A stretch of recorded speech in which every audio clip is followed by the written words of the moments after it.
சற்றுமுன் கிடைத்த முக்கிய செய்தி.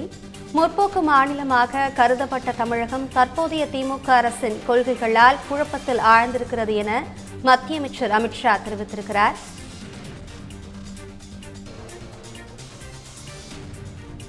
திமுக அரசின் நடவடிக்கைகளால் பொதுமக்கள் மிகுந்த சிரமத்திற்கு உள்ளாகி வருகின்றனர் எனவும் அவர் தெரிவித்திருக்கிறார். வணக்கம். பாஜகவோடு அதிமுக கூட்டணி பேச்சுவார்த்தை நடைபெற்று வருவதாகவும் உரிய நேரத்தில் அது தொடர்பான அறிவிப்புகளை வெளியிடுவோம் என உள்துறை அமைச்சர் அமித்ஷா தெரிவித்திருக்கிறார். டைம்ஸ் தொலைக்காட்சியினுடைய உச்சி மாநாட்டில் கலந்து கொண்டிருக்கக்கூடிய அமித்ஷா இந்த தகவலை தெரிவித்திருக்கிறார். கடந்த சில தினங்களுக்கு முன்பாக எடப்பாடி பழனிசாமி டெல்லிக்கு சென்று உள்துறை அமைச்சர் அமித்ஷாவை சந்தித்து மாநில நலன் சார்ந்த பல்வேறு கோரிக்கை போது அந்த கூட்டணி பேச்சுவார்த்தையும் தொடங்கியிருப்பதை அமித்ஷாவினுடைய இன்றைய பேச்சு உறுதி செய்திருக்கிறது. தமிழகத்தில் திமுகவுக்கு எதிராக மிகப்பெரிய கூட்டணி ஒன்றை அமைக்க வேண்டும் என அதிமுக பொதுச் செயலர் எடப்பாடி பழனிசாமி தொடர்ந்து கூறிக்கொண்டிருக்கிறார். மேலும் இந்த கூட்டணி என்பது தேர்தல் காலத்தில் எடுக்கப்பட வேண்டிய நடவடிக்கை என்பதும் தேர்தலுக்கு 6 மாத காலத்திற்கு முன்பாக கூட்டணி குறித்து உறுதி செய்வோம் என எடப்பாடி பழனிசாமி தொடர்ந்து பேசிக் கொண்டிருக்கிறார். அந்த பேச்சின் தொடர்ச்சியாக கடந்த 2 தினங்களுக்கு முன்பாக டெல்லி சென்று அந்த அதிமுகவினுடைய கட்சி அலுவலகத்தை பார்வையிட்ட கையோடு மாலை நேரத்தில் அமித்ஷா அவர்களை அவருடைய இல்லத்தில் சந்தித்தும் சுமார் 1 மணி நேரத்திற்கு மேலாக இந்த சந்திப்பு நடைபெற்றிருப்பதாக தகவல் உறுதி செய்யப்பட்டிருக்கிறது.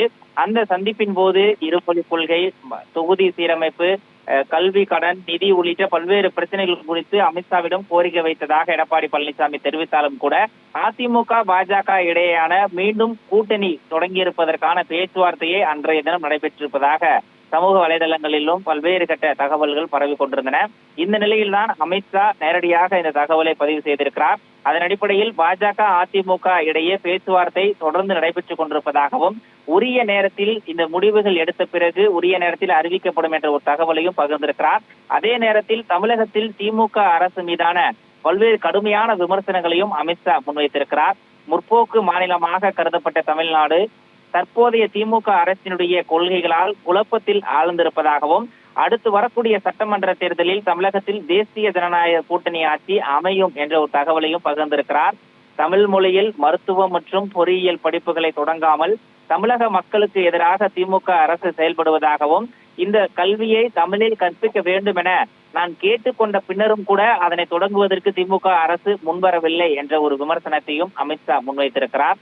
நாடாளுமன்ற தொகுதி மறுசீரமைப்பு தொடர்பாக மத்திய அரசு இதுவரை எந்த அறிவிப்பும் வெளியிடாத நிலையில் அதனை தற்போது கையில் எடுத்து ஊதி பெரிதாக்குவது என்பது அடுத்து வரக்கூடிய சட்டமன்ற தேர்தலை முன்வைத்தே என்ற ஒரு விமர்சனத்தையும் அமித்ஷா முன்வைத்திருக்கிறார். தொகுதி சீரமைப்பு தொடர்பாக எந்த மாநிலத்திற்கும் எந்த விதமான அநீதியும் இழைக்கப்படாது எனவும் உறுதியாக இதை சொல்வதாகவும் அமித்ஷா கூறியிருக்கிறார். அதன் தொடர்ச்சியாக தான் அந்த நெறியாளர் கேள்விக்கக்கூடிய கேள்வி என்பது தமிழகத்தில் அதிமுகவோடு பாஜக கூட்டணி பேச்சுவார்த்தை தொடங்கி இருப்பதாக பல்வேறு கட்ட தகவல்கள் பரவி வருகிறது. அது தொடர்பான உங்களுடைய விளக்கம் என்ன என்ற கேள்விக்கு அமித்ஷா பாஜகவோடு அதிமுக கூட்டணி பேச்சுவார்த்தையை தொடர்ந்து நடத்தி கொண்டிருப்பதாகவும் உரிய நேரத்தில் முடிவான பிறகு அது தொடர்பான அறிவிப்புகள் வெளியிடப்படும் என்ற ஒரு தகவலையும் பகிர்ந்திருக்கிறார். விவரங்களுக்கு நன்றி விக்னேஷ்.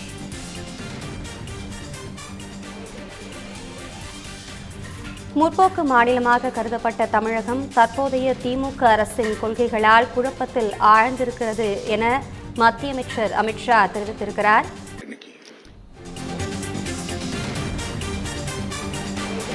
முற்போக்கு மாநிலமாக கருதப்பட்ட தமிழகம் தற்போதைய திமுக அரசின் கொள்கைகளால் குழப்பத்தில் ஆழ்ந்திருக்கிறது என மத்திய அமைச்சர் அமித்ஷா தெரிவித்திருக்கிறார்.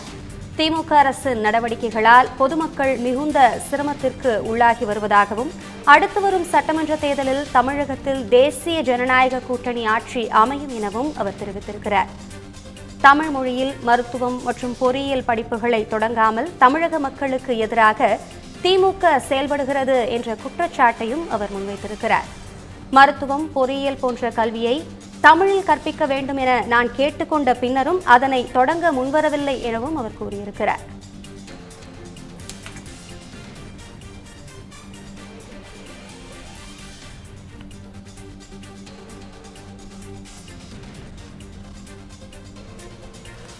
இதுகுறித்து நம்முடன் கலந்துரையாடுவதற்காக மூத்த பத்திரிகையாளர் துரை கருணா இணைப்பில் இணைந்திருக்கிறார். வணக்கம் சார். அதிமுகவுடன் கூட்டணி தொடர்பான பேச்சுவார்த்தை நடைபெற்று வருவதா, சரியான நேரம் வரும்போது அதனை கூறுவோம் அப்படின்னு மத்திய அமைச்சர் அமித்ஷா கூறியிருக்காரு. அது பத்திய உங்கள் கருத்து என்ன? வணக்கம் சகோதரி. எதிர்வரும் 2026 சட்டப்பேரவை தேர்தலில் அனைத்து இந்திய அண்ணா திராவிட முன்னேற்ற கழகத்தோடு என்டிஏ கூட்டணியும் நிச்சயமாக இடம்பெறும் அப்படிங்கிறது திரு எடப்பாடி பழனிசாமி டெல்லி போய் திரு அமித்ஷாவை சந்தித்த உடனே உறுதிப்படுத்தப்பட்டு விட்டது. அது அவர் எடப்பாடி பழனிசாமி அவர்கள் சந்தித்து வெளியில வந்த உடனே அடுத்த ஒரு ட்வீட் அமித்ஷா போட்டதுலேயே எதிர்வரும் தேர்தலில் என்டிஏ கூட்டணி தலைமையில தான் ஆட்சி அமையும் அப்படிங்கிற மாதிரியான கருத்தை அவருமே பதிவு பண்ணியிருந்தாரு. இப்போ என்னன்னா, அந்த சீட் ஷேரிங் விஷயமா தான் அவங்க அடுத்தடுத்து பேச வேண்டியது இருக்கும். என்டிஏ தலைமையிலே கூட்டணி ஆட்சி அப்படிங்கிற கான்செப்டை பாரதிய ஜனதா கட்சியினுடைய டெல்லி தலைமையும் மாநில தலைமையும் கூட இது தொடர்பாக பேசுறாங்க. இதுதான் நமக்கு சரியான சந்தர்ப்பம் அப்படிங்கிற மாதிரியான ஒரு பேச்சுவார்த்தை இருக்கு. ஆனால் அனைத்து இந்திய அண்ணா திராவிட முன்னேற்ற கழகத்தை பொறுத்தளவுல இங்கு கூட்டணி கான்செப்டுங்கிறதே சரியா வராது. 1980 திரு கருணாநிதி தலைமையிலான திமுகவும் இந்திரா காந்தி தலைமையிலான இந்திய தேசிய காங்கிரஸும் அப்போ 50-50 சீட் ஷேரிங் போட்டு கூட்டணி ஆட்சி அப்படிங்கிற கான்செப்டோட இறங்கினாங்க. அது சக்சஸ் ஆகல. ஒரு மரியாதைக்குரிய புரட்சித் தலைவர் எம்ஜிஆர் அவர்களே மீண்டும் வெற்றி பெற்று ஆட்சி அதிகாரத்துக்கு வந்துட்டாரு. அதனால தமிழக மக்கள் கூட்டணி ஆட்சியை விரும்ப மாட்டாங்க. அண்ணா திராவிட முன்னேற்ற கழக தலைமையில் ஆட்சி நாங்க என்டிஏ கூட்டணியை வச்சுக்கிறோம் அப்படிங்கிற மாதிரி தான் பேசியிருக்காங்க அப்படின்னு சொல்றாங்க.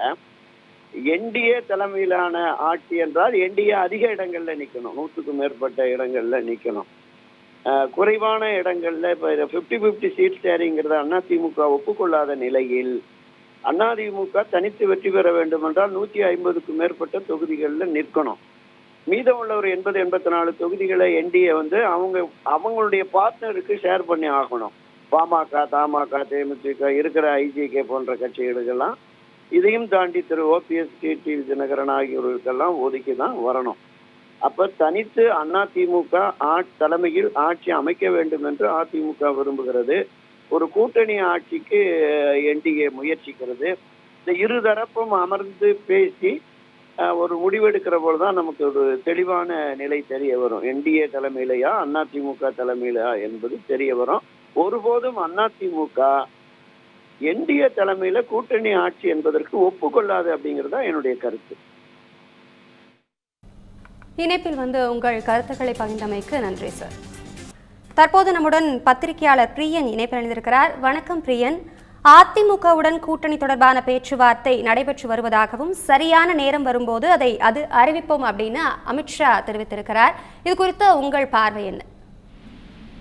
அது இந்த பேச்சுவார்த்தை அதிமுக பாஜக இடையேயான பேச்சுவார்த்தை கடந்த சில மாதங்களாகவே நடந்து வருகிறது என்பது என் கருத்து. இதை நான் பலமுறை பல சேனல்ல பேசியிருக்கேன்.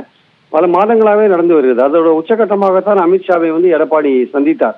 ஸோ அந்த சந்திப்புல கிட்டத்தட்ட எல்லா விஷயங்களும் ஃபைனலைஸ் பண்ணப்பட்டு இன்னும் சில விஷயங்கள் முடிவு பெறாமல் இருக்கிறதுனால தான் எடப்பாடி அவர்கள் வெளியில அனௌன்ஸ் பண்ணும்பொழுது இது மாதிரி நாங்க மக்கள் நலன் பற்றி தான் பேசினேன், நான் கூட்டணியை பத்தி எதுவும் பேசலை அப்படின்னு சொன்னார். ஆக்சுவலா இப்ப பாத்தீங்கன்னா அமித்ஷாவுடைய பேச்சு பாத்தீங்கன்னா நாங்க எங்களுக்குள்ள ஒரு பேச்சுவார்த்தை நடந்துட்டு இருக்கு அப்படின்னு அவர் சொல்றது மூலமாக ஏற்கனவே பத்திரிகைகளில் வெளிவந்த விஷயமும் யூகித்த விஷயங்களும் உண்மை என்று நமக்கு புலப்படுகின்றன. இது அதிமுகவுக்கு இது வேற வழி கிடையாது. ஏன்னா தாவேகாவுக்கு ட்ரை பண்ணாங்க அலையன்ஸுக்கு, கதவை மூடிட்டாங்க. அதனால வேற வழி இல்லாத இப்ப பாஜகவோட அலையன்ஸ்ல போறாங்க. அது பல அதிமுகல இருக்கிறவங்களும் பாஜக அலையன்ஸ் விரும்புறாங்க, பாஜகல இருக்கிற பல தலைவர்களும் அதிமுக அலையன்ஸ் விரும்புறாங்க.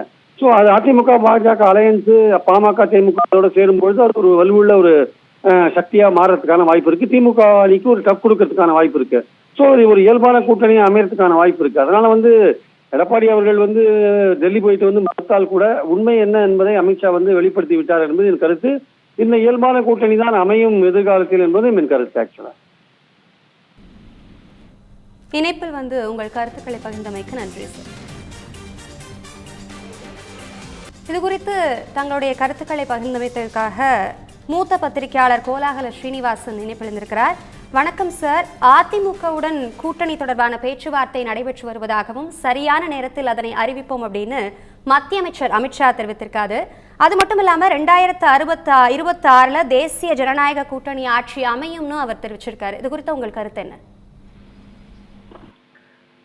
இது எல்லாவற்றையும் கூட்டி கழிச்சு பார்க்குறப்போ ஒரு விஷயத்துல பிஜேபியுடைய அகில இந்திய தலைமை ஒரு தெளிவான பார்வையுடன் இருக்கிறார். என்ன அப்படின்னா, இப்போது இருக்கக்கூடிய திமுக ஆட்சி அப்புறப்படுத்தப்பட வேண்டும், திமுக மீண்டும் ஆட்சிக்கு வந்துவிடக்கூடாது.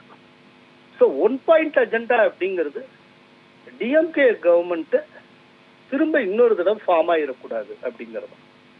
அப்போ இந்த டிஎம்கே கவர்மெண்ட்டை வீழ்த்துவதற்கு, தோற்கடிப்பதற்கு என்னென்ன செய்ய வேண்டுமோ அது அத்தனையும் செய்வது அப்படிங்கிற ஒரு முடிவுக்கு அமித்ஷா அவர்கள் வந்திருக்கிறார்கள். பிஜேபியினுடைய மத்திய தலைமை அந்த முடிவுக்கு வந்திருக்கிறது. இப்போ அந்த டைரக்ஷன்ல எல்லாம் போயிட்டு இருக்கு. அந்த டைரக்ஷன்ல இதுக்கான தடையும் ஏற்கனவே தொடங்கி விட்டது. அதாவது இதுக்கு முன்னால ஈஷா யோகா மையத்துல அமித்ஷாவை எஸ்பி வேலுமணி சந்தித்தது. எஸ்பி வேலுமணியினுடைய இல்ல திருமணத்துக்கு பிஜேபி தலைவர்கள் அத்தனை பேரும் சென்று வந்தது. அதுக்கப்புறம் இந்த மார்ச் 5ஆம் தேதி ஆத்தூரில் வைத்து செய்தியாளர்களிடம் பேசிய எடப்பாடி பழனிசாமி, திமுக ஒன்றுதான் எங்களுக்கு எதிரி, திமுகவை தவிர வேறு எந்த கட்சிகளும் எங்களுக்கு எதிரி அல்ல, சிதறி கிடக்கும் வாக்குகளை ஒருங்கிணைத்து திமுகவை வீழ்த்துவதற்கு நாங்கள் எல்லா முயற்சியும் எடுப்போம் அப்படின்னு அவர் சொன்னது.